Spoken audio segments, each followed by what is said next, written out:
back again. We are live from the Watany Ophthalmology Summit, and we're pleased to have with us Professor Dr. Megan Mikhail, Professor of Ophthalmology at the Rod Al National Eye Center and Vitreoretinal Consultant at the Watany Eye Hospital. Hello, Dr. Megan.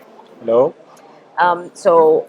We know that we recently started using intraoperative OCT in your practice. Tell us how it's been helping you in the OR as an adjuvant tool. Okay, in the beginning there was doubt about the potential role of OCT in the management of variable ocular diseases.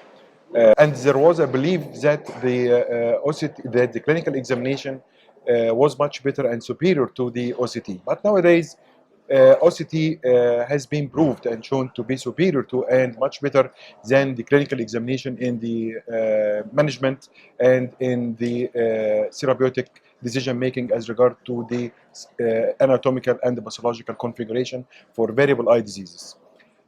What has transformed to the clinic is now transformed to the operating room. Very interesting. What pathologies are you using this OCT on, or only, or basically all your surgeries? Yes, we have different pathology which helps us in our decision making and impact our surgical approach during surgery. We have epiretinal membranes surgeries, microhole surgeries. Also, it was very helpful in diabetic vitrectomies in advanced cases, and also we obtained valuable informative data during rheumatogenic retinal detachment surgery also. Oh, that's very interesting. So let's go through them. Tell us about epiretinal membranes. In epiretinal membranes, the IST believe that it may be a residual membrane required peeling in cases where surgeon believes that the peeling was completed. And with utilization of OCT, the surgeon may say that I thought I have done, but I found I have to do more. This is, for example, in epiretinal membranes. And in macular hole surgeries, it was very beneficial that I can see everything I did, especially in cases where there is underlying area of myopic degenerations and there is nothing to you can see. There is no contrast, no stain will be helpful in such situations. So the IOCT guiding me where the hole to place whatever I want, even if ILM graft or autologous graft or even amniotic membrane graft in the area where there is the area of degeneration in the state and I lost the visualization due to underlying degenerations, I can see well with the help of OCT. Also in diabetic vitrectomies in advanced cases of proliferative diabetic retinopathies, it is of valuable tools during surgery as it helps in localization where to start peeling of the fibrovascular membranes. It's very, very, very important to know the correct plane of cleavage during the surgery of these cases. Also, it helps in visualization in translucent membrane or tissue. Also, if there is a minute hole or iatrogenic tears which can be overlooked during surgical procedures, it can give us a good idea about the hole. Also, it's very important to differentiate between the fibrovascular membrane and underlying folds of the retinal detachment in case of chronic long-standing retinal detachment in advanced diabetic cases. And also in rheumatogenic retinal detachments, That's very interesting. we can get valuable data about the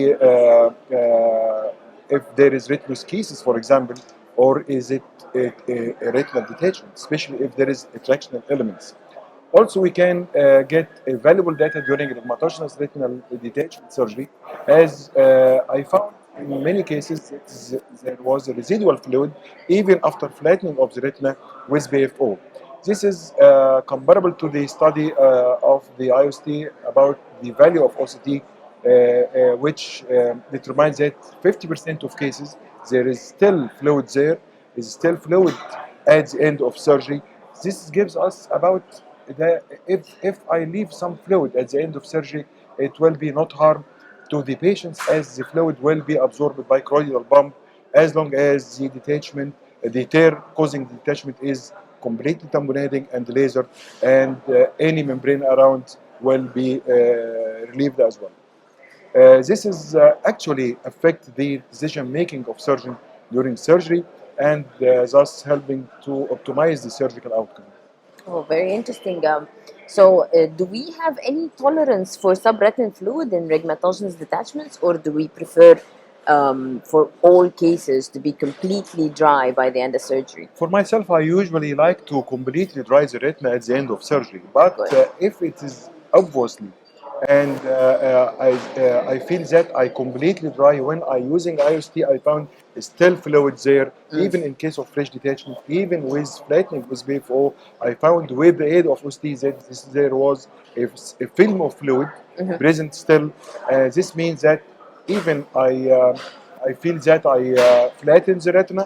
I usually find by OCT, which is not visible by by regular microscope, that there is still fluid there, and this gives us about idea about if there is fluid, no harm, it will be absorbed later on Mhm. by choroidal bump. Mhm. So that's very interesting, and we hope we hear more and more about IOCT in upcoming conferences. Thank you very much for your valuable time. Thank you. All Thank you right, so that much. concludes our interview.